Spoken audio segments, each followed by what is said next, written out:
వాడి ఓటు వాడు ఇంతకుముందు ఎవడికేసుకుంటాడు ఆడికేస్తాడు కదా. ఎక్కడ తేడా వస్తుందంటే ఆ చచ్చిపోయినోడి పేరుతో దొంగ ఓట్లు వేసుకుని గెలుస్తూ ఉంటే ఆ ఓట్లు పోయినాయి కాబట్టి దెబ్బతింటారు వీళ్ళు. అంటే అధికార పక్షానికి కొంత ఓట్ బ్యాంక్ లాస్ అవుతుంది. అదే నేను అనేది. అది అధికార పక్షమే కాదు, ప్రతిపక్షమైనా వాడుకోవచ్చు. ఇప్పుడు చచ్చిపోయినటువంటి వాళ్ళు మన కార్యకర్త అనుకోండి, మీకు తెలుసు సైక్లింగ్ అంటారు.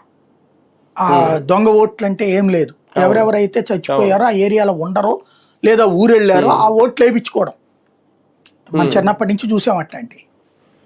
అవి ఇప్పుడు కంట్రోల్ అవుతాయి. ఆ ఓట్లు తగ్గడం వల్ల పెద్ద ప్రభావం ఉంటుందని నేను అనుకోను. కాస్త బెంగాల్లో కొంత ఇంపాక్ట్ ఉంటుంది దాని ఇంపాక్ట్.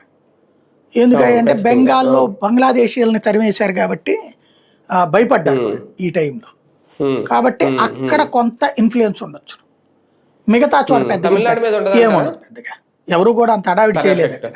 అందుకని ఎందుకంటే దొంగ ఓట్లు వేయించుకోవడం మమతకు అలవాటు అక్కడ.